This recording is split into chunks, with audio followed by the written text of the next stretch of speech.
I was installing a carbon monoxide detector in our bedroom at 2:47 a.m. on November 3rd when I heard my wife in the next room whispering into her phone about the best timeline for an accident, and I realized she wasn't planning a surprise party. If you've got some time and maybe something to drink, settle in. This one's a ride. So here's the question that kept me up for the next 48 hours. How long had my wife been planning to kill me? And why was I standing in our bedroom at 3 in the morning, screwdriver in hand, listening to her discuss my death like it was a grocery list? The short version is this. I spent 11 years married to a woman I thought was changing the world. She ran a nonprofit for homeless youth. I was a firefighter. We were the couple everyone looked up to, the givers, the helpers, the ones who actually gave a damn.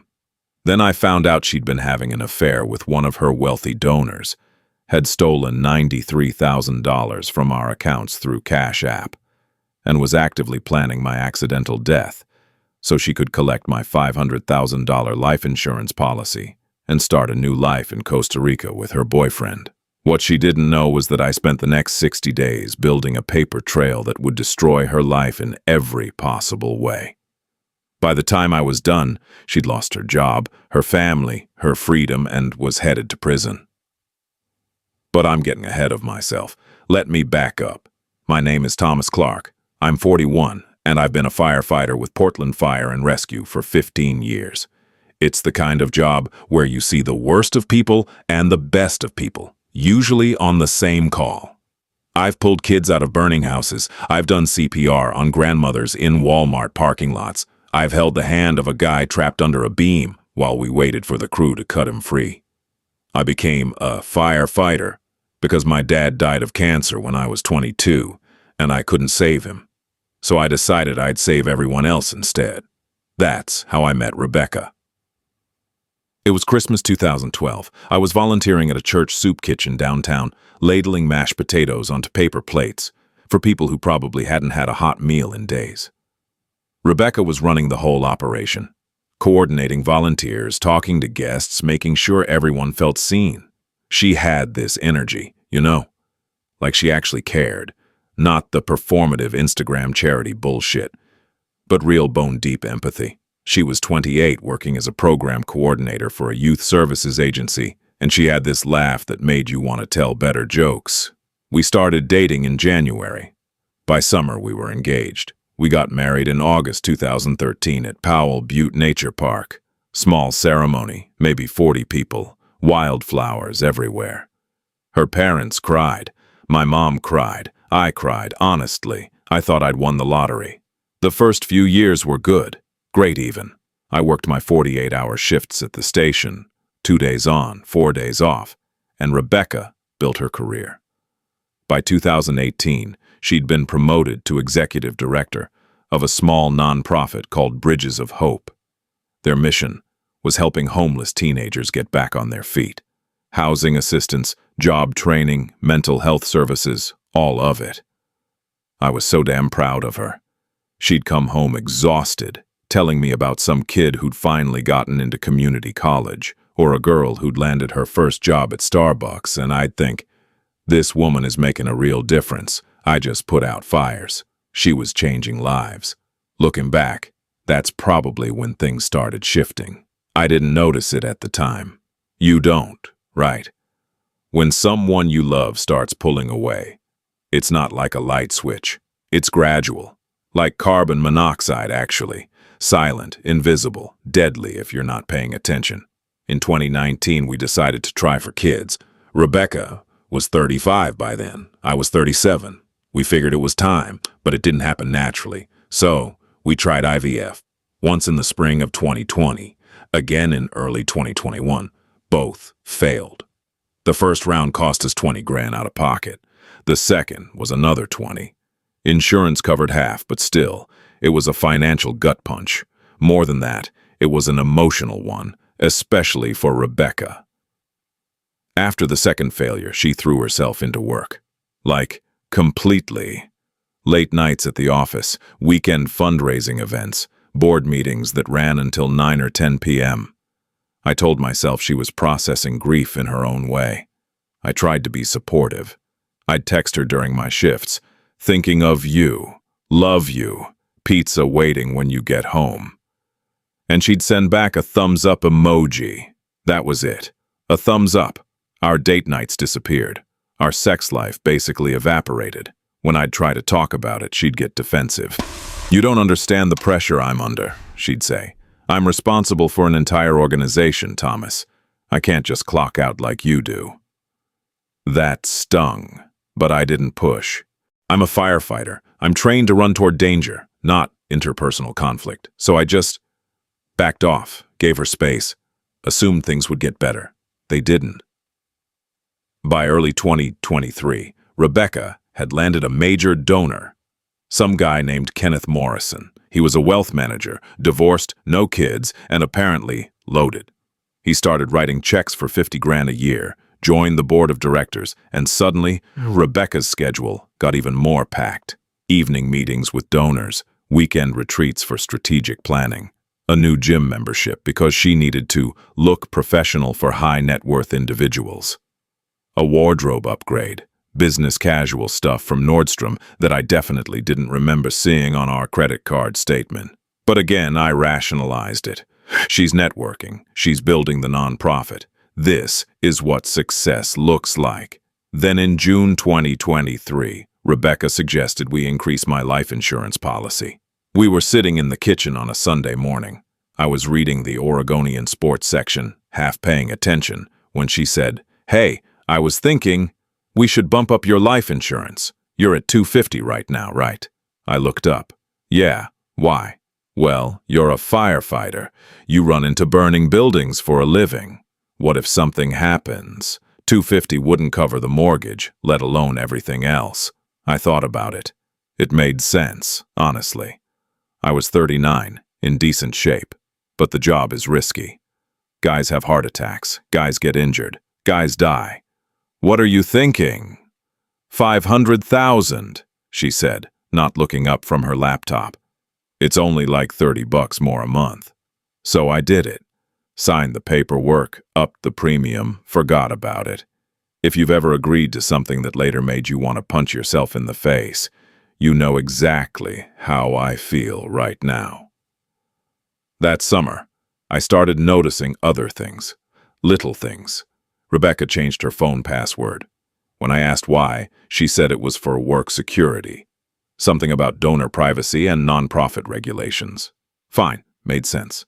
Except she also started taking her phone everywhere. Bathroom, bedroom, even when she was just going to the kitchen to refill her coffee. Then there were the Cash App notifications. I'd be lying on the couch watching a Blazers game, and my phone would buzz. Rebecca sent $2,500 to Kenneth M., with a note that said August rent.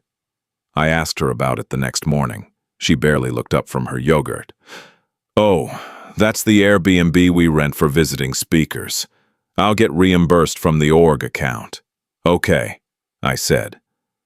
But it wasn't okay. We owned our house. Why would she write rent in the note? Over the next few weeks, I started paying attention to those notifications. Not snooping exactly, just reading what came to my email. Every 10 to 14 days, another transfer. 2 grand, 3 grand, sometimes 3,500. Notes like vacation fund, investment, contractor, Costa Rica, deposit. Costa Rica. I Googled Kenneth Morrison. LinkedIn said he was a wealth manager at some boutique firm in the West Hills. Recent divorce in 2022. Professional headshot showed a guy in his late 40s. Silver hair, expensive suit. That kind of practice smile that says I own a boat. I tried to shake it off. Rebecca's always been the organized one with money. Maybe this was some complicated nonprofit funding thing I didn't understand. But the unease sat in my chest like smoke inhalation.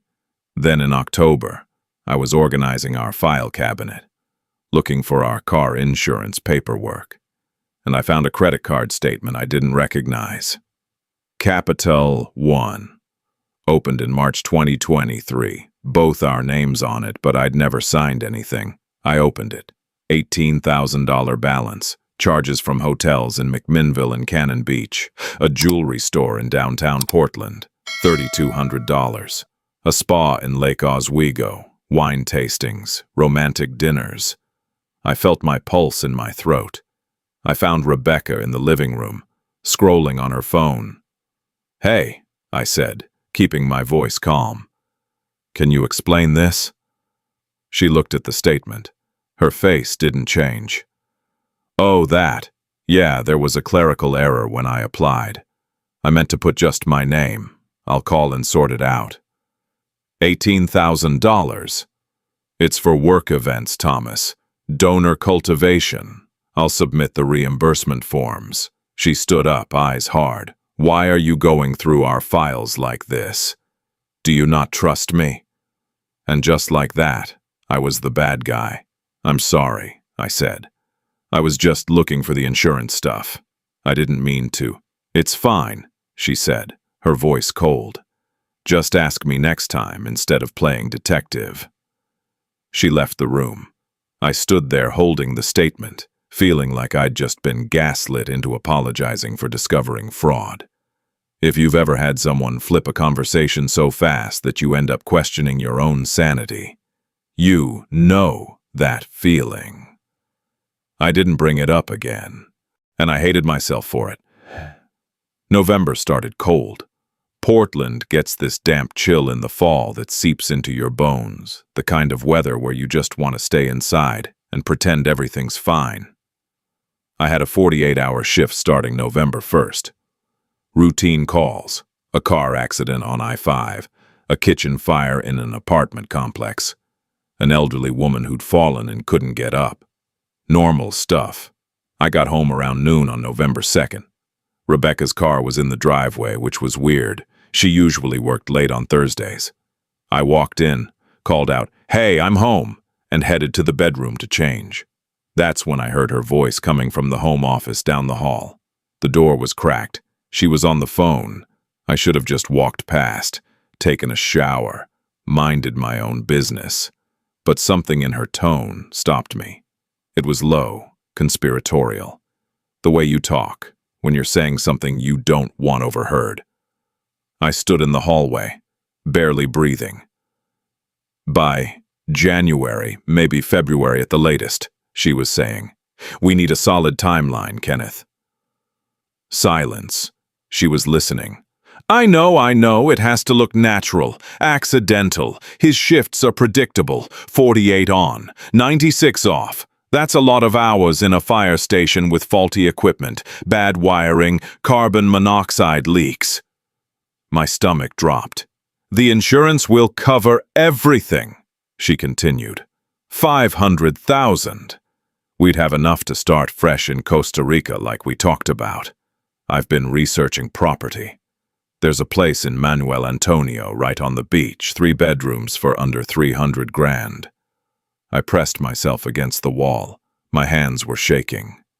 "Kenneth, I'm serious. We can't keep living like this. I can't keep pretending to love him when all I feel is nothing. He's a good guy, I guess, but God, he's so boring. Firefighter hero complex, always trying to save everyone. I'm done. I want out. I want you." My chest hurt like I'd been hit with a battering ram. She laughed then. Actually laughed.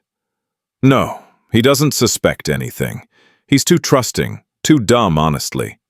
I've been moving money for months and he hasn't said a word." I backed away, slowly, carefully, like I was retreating from a structure fire. Got to the bedroom, sat on the edge of the bed, stared at the wall. I heard her end the call, heard her walk to the kitchen. She called out, "Thomas, you home?" "Yeah," I managed. "Just got in. Gonna take a shower." "Okay," she said, casual as anything. "I'm making pasta. Want some?" "Sure." I sat there for another 10 minutes trying to process. My wife, the woman I'd married 11 years ago, the woman I'd held during 2 miscarriages and countless bad days, the woman who ran a nonprofit to help people, was planning to kill me for insurance money so she could run away with her boyfriend. I spent my whole career saving people. I never thought I'd need to save myself from my own wife. That night I couldn't sleep. Rebecca was next to me, breathing steadily, probably dreaming about beaches in Costa Rica. I stared at the ceiling, running through everything. The Cash App transfers, the credit card, the late nights, the phone calls. It all made sense now. By 3 a.m., I'd decided two things. First, I couldn't confront her. If I did, she'd either deny everything or worse, accelerate whatever plan she and Kenneth had cooking. Second, I needed evidence. Real, undeniable, hold-up-in-court evidence. I got out of bed, grabbed a screwdriver and a backup carbon monoxide detector I'd bought weeks ago from the garage. Figured I'd install it in the bedroom. Partly because I actually wanted the extra safety now. Mostly because I needed something to do with my hands or I was going to lose my mind. I was on a step stool, drilling the mounting bracket into the wall when I heard Rebecca's voice again from the bathroom. The door was closed but not latched. She was whispering into her phone. "Kenneth, I'm serious. We need a timeline. His shifts are predictable. 48 on, 96 off. Carbon monoxide is the cleanest option. Looks like equipment failure.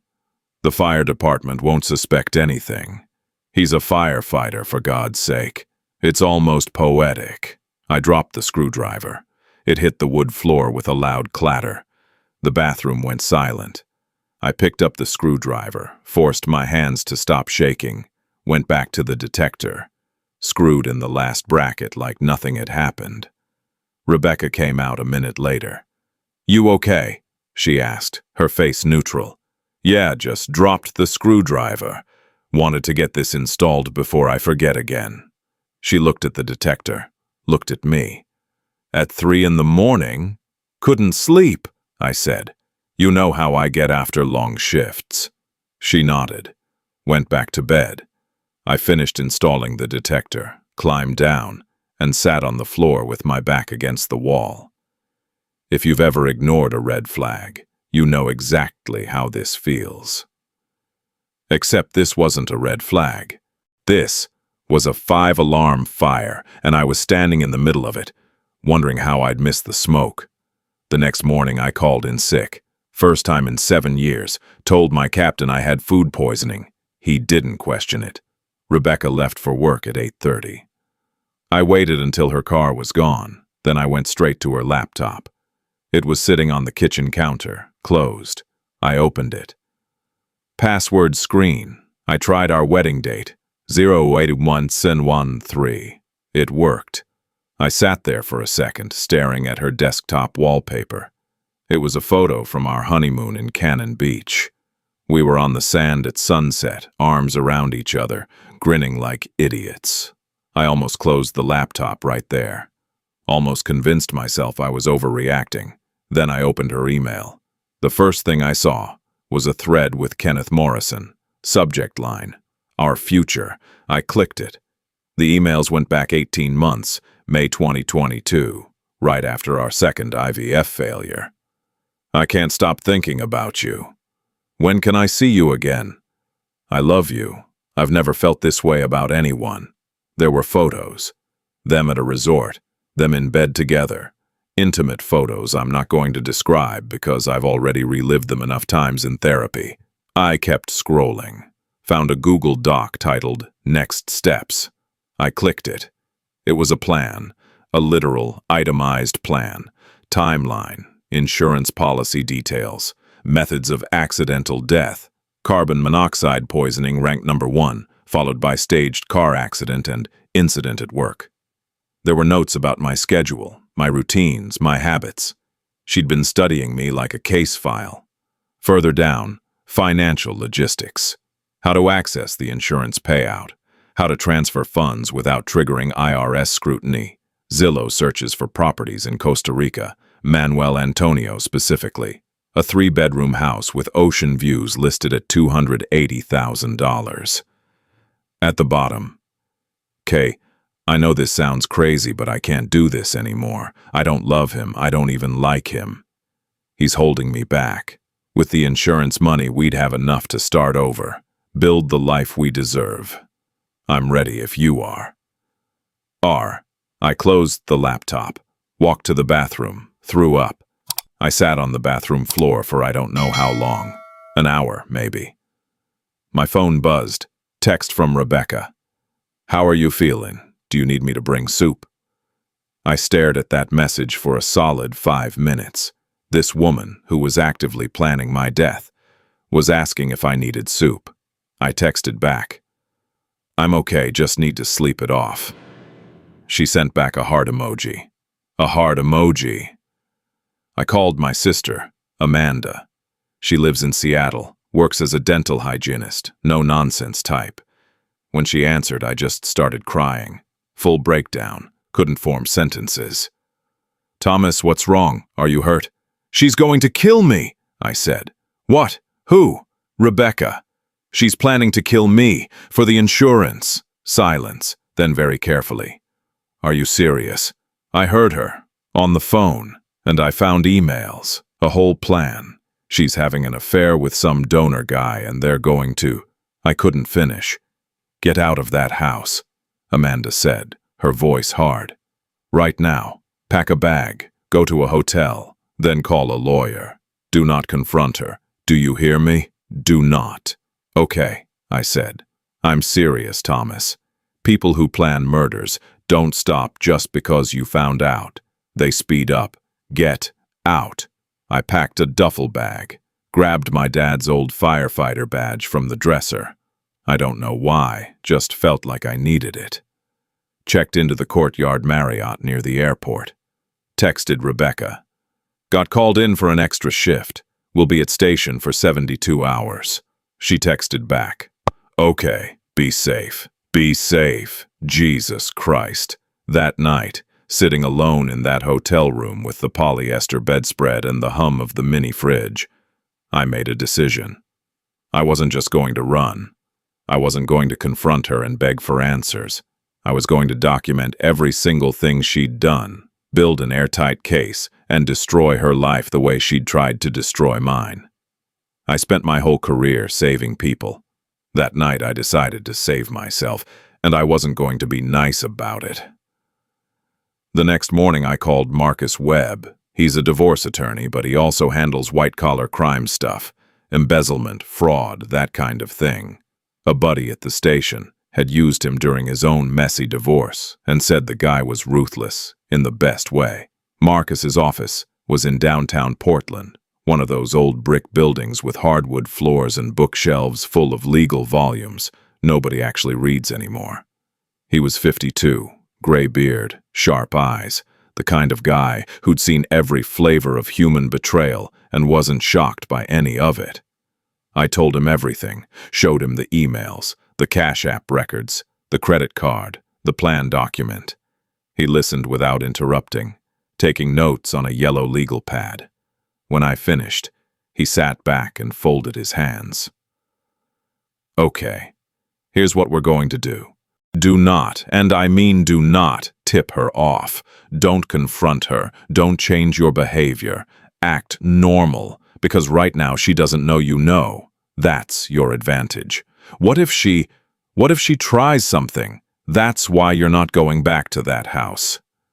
You're going to stay wherever you've been staying. Tell her you're picking up extra shifts. She won't question it because firefighters do that all the time. He tapped his pen on the pad. We're going to build a case. I'm talking forensic accountant, private investigator, every piece of evidence documented and time-stamped. Then we file for divorce, restraining order, and criminal referral all at once. Shock and awe. Can we actually get her arrested? For the affair? No. Adultery's not illegal in Oregon, but identity theft is. Embezzlement is. And if we can prove conspiracy to commit murder, even if it's just planning stages, that's a whole different ballgame. He leaned forward. Thomas, I'm going to be blunt. This woman is dangerous. She's calculated. She's been stealing from you for over a year. She's forged your signature on financial documents. She's actively discussing your death with her lover. This isn't a normal divorce. This is criminal. I nodded. My hands were shaking. I'm going to bring in some people. Elena Rodriguez. She's a PI, ex-cop, knows surveillance. Harold Brennan, forensic accountant. He'll trace every dollar. And I've got a contact at the DA's office. If the evidence is strong enough, they'll open a criminal investigation. He looked me in the eye. But this is going to take time. Probably 2 months minimum. Can you hold it together that long? Yeah, I said. I can do that. Over the next 2 months, I lived a double life. During the day, I went to work, ran calls, laughed with the guys at the station, pretended everything was fine. At night, I stayed in that hotel room or crashed at a buddy's place, always texting Rebecca that I'd picked up extra shifts. She never questioned it. Actually seemed happier, if I'm being honest. Probably because she got more time with Kenneth. Meanwhile, Marcus's team went to work. Elena, the PI, started following Rebecca and Kenneth. She got photos of them at hotels, the Heathman downtown, some boutique place in McMinnville, videos of them having dinner at fancy restaurants, holding hands across the table. She tracked their cars, found out they'd been taking weekend trips to the coast, to wine country, all on our dime. One night, Elena called me. "You're not going to believe this." They went to a real estate office in Lake Oswego. I couldn't get inside, but I did some digging. They're looking at condos, specifically pre-construction units in a new development, starting at 600 grand. With my money, I said. With your money. Harold, the forensic accountant, was even more thorough. He subpoenaed our bank records, credit card statements, everything. Built a spreadsheet that tracked every single transaction, going back 2 years. The Cash App transfers totaled $93,000. The forged credit card had $23,000 in charges. Then he found something else. Rebecca had been reimbursing herself from the nonprofit for fake expenses, conferences that didn't exist, mileage for trips she never took. Total, $12,000. She's been embezzling from a charity, Harold said when he presented his findings.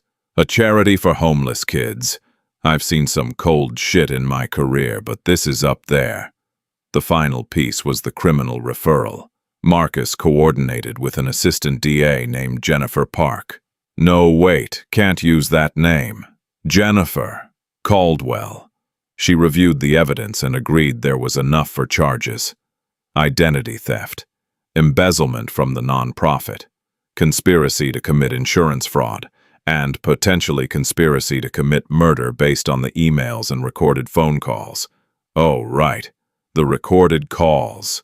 Oregon is a one-party consent state, which means I could legally record conversations without telling Rebecca. So I did. I went back to the house a few times, always when Rebecca was there, always with a plausible excuse, and recorded our conversations. One time in mid-December, I brought up the life insurance casually. We were in the kitchen. I said, I was thinking about that life insurance policy. 500 grand is a lot. Do you ever think about what you'd do if something happened to me? She didn't even pause. I mean, I'd be devastated, obviously. But yeah, financially, I'd be okay. That's the whole point, right? Yeah, I said. I guess so. You could pay off the house, maybe travel. She smiled. Maybe. I recorded the whole thing. Her tone was so casual, like we were discussing vacation plans. Later, listening back to it in the hotel, I realized that was the moment I stopped feeling guilty about what I was planning. She'd made her choice. Now I'd make mine. By late December, Marcus said we had enough. We set a date, January 11th, 2024. That was the day of Bridges of Hope's annual fundraising gala, their biggest event of the year, held at the Portland Art Museum. 150 guests, donors, board members, local politicians, media. Rebecca was giving the keynote speech about the nonprofit's impact. Marcus looked at me across his desk. You understand what we're doing here? We're not just divorcing her. We're ending her career, her reputation, possibly sending her to prison. Yeah, I said. I understand. You're sure? I thought about that carbon monoxide detector. about the insurance policy, about the plan document on her laptop, about 18 months of lies. I'm sure. The morning of January 11th, I woke up at 6 a.m. Couldn't sleep anyway. I'd moved back into the house a week earlier, told Rebecca the extra shifts thing was over and I wanted to work on us. She seemed pleased, thought she'd won. That morning, she was nervous. Kept adjusting her dress, checking her notes for the speech, asking if her hair looked okay. I said she looked beautiful. She kissed me on the cheek. "Thanks for being supportive," she said. "I know I've been distant, but I really think this gala is going to change things for the organization." "I'm sure it will," I said. She left at 3 p.m. The gala started at 6. I was supposed to be working. Instead, I was sitting in Marcus's office with Elena and Harold, going over the plan one more time. The process server would arrive at 5:45. He'd be accompanied by a police detective, Detective Morris from Portland PD's fraud unit. They'd serve Rebecca the divorce papers, restraining order, and criminal investigation notice in front of the board members during the pre-gala reception. Simultaneously, Marcus would send the full evidence packet to the board president, the nonprofit's lawyer, and Kenneth's employer. The media had been tipped. Not by us directly. Elena had a contact at the Oregonian who owed her a favor. They'd have a photographer on site. "This is going to be nuclear," Marcus said. "You understand that? There's no walking this back." "Good," I said. At 5:30, we got the call. The process server was en route. My phone buzzed, a text from Rebecca. "Speech is in an hour. Wish me luck." I didn't respond. At 6:02, Elena called. "It's done." She'd been outside the museum, watching. The process server and Detective Morris walked in during the reception. Found Rebecca talking to a group of donors, champagne glass in hand. The server approached, identified her by name, handed her the documents. Rebecca's face went white. She started shaking her head. "No, there's been a mistake. This is..." Detective Morris stepped forward. "Ms. Clark, we need to speak with you. Now." The board president, Margaret Caldwell, 78, retired judge, not someone you mess with, came over. The process server handed her a second packet. She opened it, started reading. Her expression went from confused to horrified. "Rebecca," she said, her voice ice, "we need to talk, privately." They went to a side room. Kenneth was there too. He'd been served simultaneously. His face was red. He was yelling, "I didn't know where the money came from. She told me it was hers." 10 minutes later, Rebecca was arrested. Embezzlement warrant. The DA had moved fast. Detective Morris read her rights while a photographer from the Oregonian snapped pictures. Rebecca was sobbing. "Thomas is lying. He's trying to ruin me. Please, this is all a misunderstanding." Margaret came out of the side room looking shell-shocked. She went to the podium, tapped the microphone. "Ladies and gentlemen, I'm afraid we need to cancel tonight's event. There's been a serious situation involving our executive director. We'll be in touch with all of you in the coming days. Thank you for your understanding." The room erupted. Guests were pulling out phones. Donors were demanding explanations. Kenneth tried to leave, but Detective Morris stopped him. "You're not under arrest yet, Mr. Morrison, but we strongly suggest you stick around for questioning." Rebecca was led out in handcuffs. The photographer got a perfect shot. Her face streaked with mascara, hands cuffed behind her back, the museum's marble columns in the background. That photo would be on the front page of the Oregonian the next morning. I wasn't there. I was at a bar near Marcus's office, nursing a beer, watching the news alerts on my phone. Portland nonprofit director arrested for embezzlement. Charity leader faces fraud charges. Bridges of hope in crisis after executive's arrest. Elena texted me. "Clean hit. She never saw it coming." Marcus called. "Bail hearing is tomorrow. Press is going crazy. You need to decide if you want to give a statement. Yeah, I said. I do. The next day, I sat down with a reporter from the Oregonian. Nice woman, mid-30s, took notes on an iPad. I told her everything. The affair, the stolen money, the plan to kill me. She recorded the whole thing. Fact-checked with Marcus. Ran it by their legal team. The article came out on January 13th. Front page, above the fold. Firefighter's wife planned his death for insurance money, documents allege. They included excerpts from the emails, screenshots of the Cash App transfers, a photo of me in my firefighter uniform from a charity calendar the department had done a few years back. The response was immediate and overwhelming. The story went viral. Local news picked it up, then regional, then national. By January 15th, I was getting interview requests from Inside Edition, Dr. Phil, a producer from Netflix, who wanted to make a documentary. I turned them all down. This wasn't entertainment. This was my life.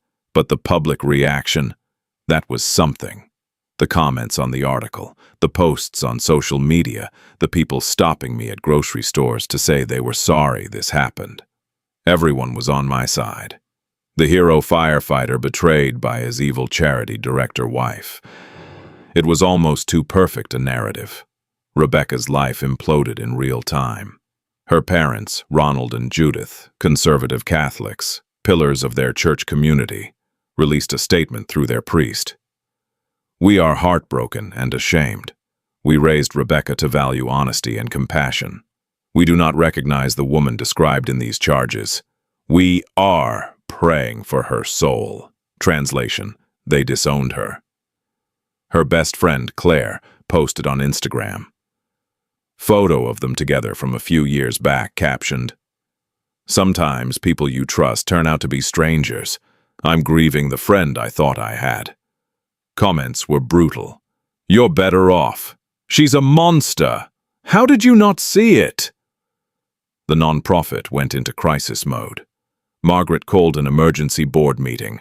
They suspended Rebecca without pay, hired an outside firm to audit the finances. That audit found more stolen money, $31,000 in fake consulting fees paid to Kenneth's LLC for work that was never done. Total theft from the nonprofit, $44,000 stolen from an organization that helped homeless teenagers. The board voted to close 2 programs, had to lay off 12 staff members. One of them, a woman named Maria who'd worked there for 6 years, did an interview with a local TV station. She was crying. "I have a 4-year-old. I'm a single mom. I just lost my job because Rebecca Clark stole from kids. How do you live with yourself after that?" Bridges of hope never recovered. By March, they'd shut down completely. 17 years of work, gone. Kenneth lost his job the next day. His wealth management firm released a statement. "We hold our advisors to the highest ethical standards. Mr. Morrison's conduct is unacceptable, and he is no longer employed here." His clients pulled their money, $4.2 million in assets under management. Gone. His reputation was destroyed, and then his ex-wife, Diane, filed for emergency custody modification of their 2 teenagers. She argued that Kenneth's involvement in fraud and an affair showed he was morally unfit. The judge agreed. Kenneth went from shared custody to supervised visits only. His kids, by the way, 16-year-old son and 14-year-old daughter, refused to see him. His daughter posted on TikTok, "My dad chose a married woman and money over his own family. He's dead to me." 37,000 views. Kenneth tried to call me, left a voicemail in early February. "Thomas, I know you probably hate me, but I need you to know I didn't know about the murder plan." "I swear to God I didn't. She told me you were separated. She said you knew about us. I'm not trying to excuse what I did, but please, you have to believe me. I would never." I deleted it without listening to the whole thing. March 15th was when things got complicated for me. I got a call from Rebecca's cousin, a woman named Sarah. I'd met maybe twice at family gatherings. She was crying. "Thomas, I don't know if you care, but Rebecca's in the hospital. She tried to kill herself." I sat down. "What?" "Pills, overdose. I found her this morning. She's at Providence. They pumped her stomach. She's on psychiatric hold." Sarah's voice cracked. "I know what she did was unforgivable. I'm not asking you to forgive her. I just thought you should know." I hung up, sat there for a long time. I didn't visit her, didn't send flowers, didn't call. But I also couldn't stop thinking about it. In therapy that week, I'd started seeing Dr. Patricia Owens, trauma specialist, twice a week since January. I told her what happened. "How do you feel about it?" she asked. "I don't know," I said. "Guilty, relieved, angry, all of it." "Why guilty?" "Because I did this to her. The arrest, the media, the family cutting her off, losing her job, that was all me." Dr. Owens leaned forward. "No, Thomas. She did that to herself. You documented what she did. You protected yourself. Her consequences are the result of her choices. She tried to kill herself. Yes, and that's tragic, but it doesn't make her the victim here. You are the victim. She stole from you. She planned to murder you. The fact that facing consequences for those actions led her to a dark place doesn't mean you did something wrong." I knew she was right, but it still felt heavy. The Rebecca who tried to kill herself wasn't the same person who'd planned my death. The Rebecca in that hospital bed was broken, destroyed, and part of me. The part that's a firefighter, the part that's trained to save people even when they don't deserve it. Felt like I should have pulled back, but then I remembered the carbon monoxide detector, the emails, the plan, the insurance policy, and I knew. I spent my whole career saving people, but I couldn't save her from herself. I could only save myself from her. The legal process dragged on for months. Rebecca's bail was set at $100,000. Her parents scraped together the 10 grand for a bail bondsman. She got out after 3 days, moved in with a distant cousin in Gresham. Rough neighborhood, tiny apartment. Nothing like the life she'd had. She pleaded not guilty at first.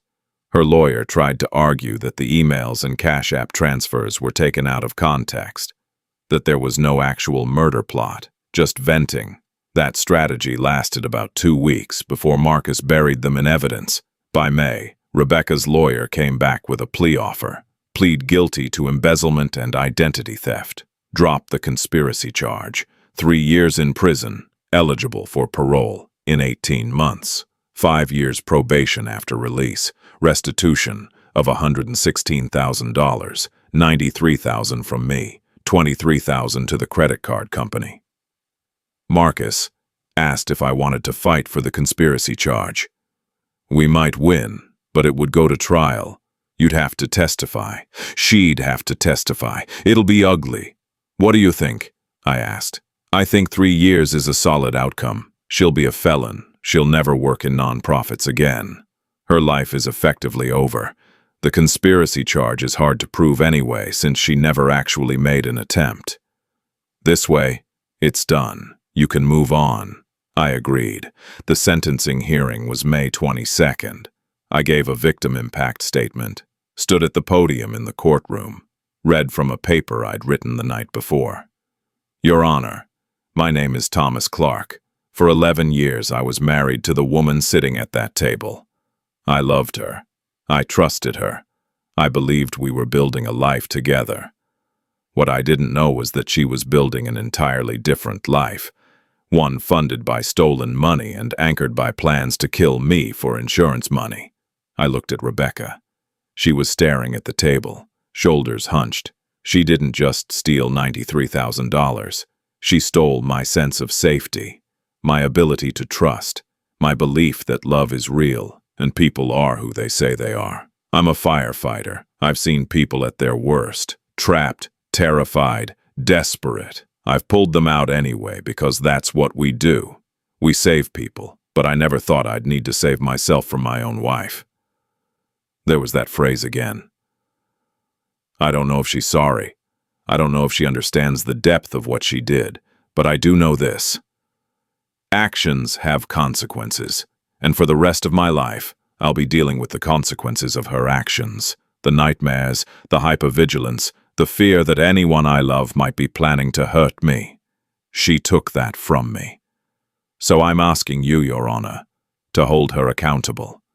Not for revenge, for justice. The judge sentenced her to 3 years.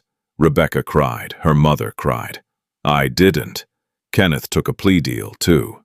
Conspiracy to commit embezzlement, misdemeanor fraud. 18 months probation, restitution, community service. No jail time. His lawyer argued he was manipulated, that Rebecca was the mastermind. Maybe that was true, maybe not. Either way, his life was ruined too. By the time summer rolled around, I was starting to feel human again. I kept going to therapy, worked through the PTSD, the trust issues, the survivor's guilt. Dr. Owens was patient, never pushed, just let me talk through it all. I reconnected with friends at the station, started going to the gym again. Joined a men's divorce support group at church. Bunch of guys sitting in folding chairs in a basement, drinking bad coffee, talking about custody battles and financial ruin and moving forward. Turned out I wasn't the only one whose life had imploded. In July, I got promoted. Fire inspector position opened up. Less field work, more investigations into fire causes and building code violations. The chief called me into his office. Thomas, you've always been solid, but the way you handled this whole situation, documenting everything, staying calm, building a case, that's investigator-level work. You'd be perfect for this role. I took it. Turned out, tracing my wife's financial crimes had given me skills I didn't know I had. In September, I went to a regional EMS conference in Seattle. Boring lectures on cardiac arrest protocols and new ambulance equipment. During a lunch break, I was in line at the buffet when the woman behind me said, "You're going to want the salmon. The chicken's dry as hell." I turned around. She was about my age, blonde ponytail, paramedic uniform from a different county. Nice smile. "Thanks for the tip," I said. "Sarah Bennett," she said, holding out her hand. "Medic with Clackamas County. Thomas Clark, Portland Fire." We ended up sitting together. Talked about work, bad calls, good calls, the weird stuff you see in EMS that nobody else understands. She was funny, smart, didn't ask about my personal life, which I appreciated. At the end of lunch, she said, "Hey, there's a happy hour thing tonight for conference attendees. You going?" "Maybe," I said. I went. We talked for 3 hours, about everything except my ex-wife. She told me about her divorce. 4 years ago, no kids, her husband had been a cop who couldn't handle the stress and turned into someone she didn't recognize. "I don't regret leaving," she said. "I regret not leaving sooner." "Yeah," I said. "I get that." She looked at me. "You've got a story." "I do." "You want to tell it." "Not tonight," I said. "Fair enough." We exchanged numbers, started texting. Nothing heavy, just work stuff, funny memes, occasional "how's your day?" She didn't push, didn't ask about my past, just existed in the present with me, which was exactly what I needed. By November we were dating, officially. I introduced her to Amanda, my sister. They got along immediately. Sarah came to Thanksgiving at Amanda's place in Seattle.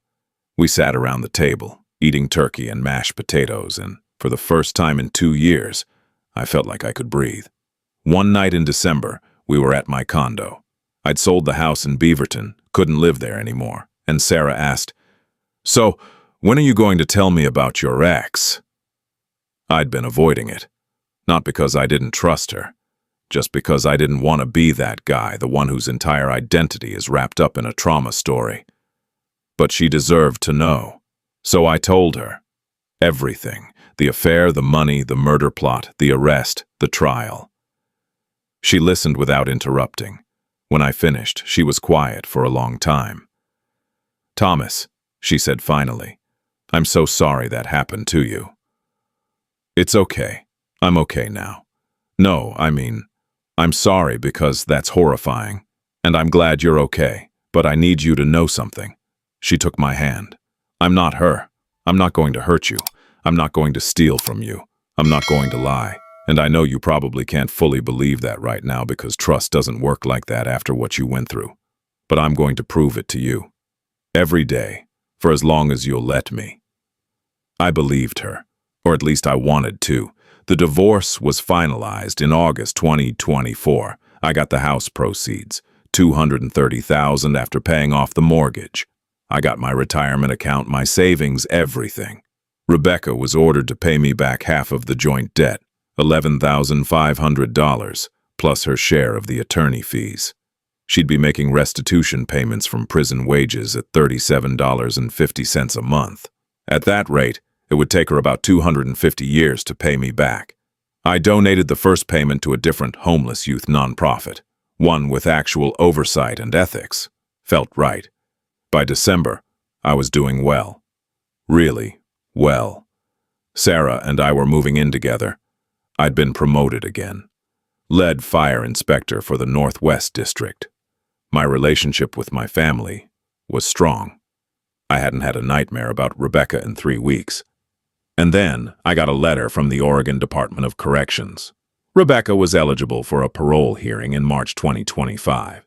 They were notifying me in case I wanted to attend. I didn't. I threw the letter away. A week later, I got an email. Parole denied. She'd serve her full sentence. Earliest release, January 2027. I felt nothing. Not relief, not satisfaction. Just nothing. I told Dr. Owens about it in our next session. Is it weird that I don't care? I asked. No, she said. It means you've moved on. You're not defined by what she did anymore. I used to think about her every day. Now I go whole weeks without thinking about her at all. That's healing, Thomas. That's what it looks like. I thought about that a lot. About what healing meant. It didn't mean forgetting. Didn't mean forgiving. It just meant moving forward. Building a new life, letting the old one go. In March 2025, Sarah and I were sitting on my condo balcony, watching the sun rise over the Columbia River. She had coffee, I had tea. We weren't talking, just existing together in comfortable silence. You seem lighter lately, she said. Yeah, like you're not carrying something heavy all the time. I thought about that. She was right.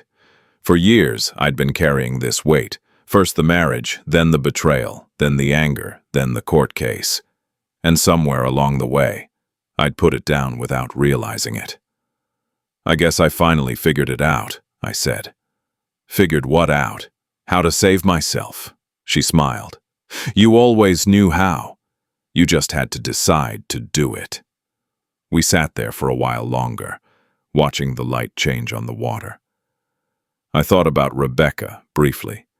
Wondered if she was watching the sun rise from wherever she was. Wondered if she regretted it. Wondered if it even mattered. It didn't. I'd spent my whole career saving people. I never thought I'd need to save myself from my own wife. But I did. And maybe that's the most important save I'll ever make. I pulled out my phone, opened the Cash app, stared at it for a second. All those notifications that used to wake me up at night, all those transfers I'd traced, all that evidence I'd built. I deleted the app. Didn't need it anymore. Sarah looked over. What was that? Nothing, I said. Just getting rid of something I don't need. Good, she said. I leaned back in my chair, closed my eyes, felt the sun on my face. You know, for a long time I thought trust was about giving people the benefit of the doubt, about believing the best in them even when things looked bad. But I was wrong. Trust isn't about ignoring red flags. It's not about giving second chances to people who have already shown you exactly who they are. Real trust is about believing someone when they show you who they really are, even when it breaks your heart. It's about following your gut, documenting the truth and protecting yourself when you need to. And then, when it's over, it's about being willing to trust again, carefully, slowly, with someone who's earned it. The paper trail led me through hell. But it also led me here, and for the first time in years, here feels exactly where I'm supposed to be. Sarah reached over and took my hand. I squeezed back, and that was it. No dramatic ending, no revenge sequel, no final confrontation. Just me, sitting on a balcony, holding hands with someone I trusted, watching the sun come up on a new day. Sometimes the best revenge isn't destroying someone's life. It's building your own.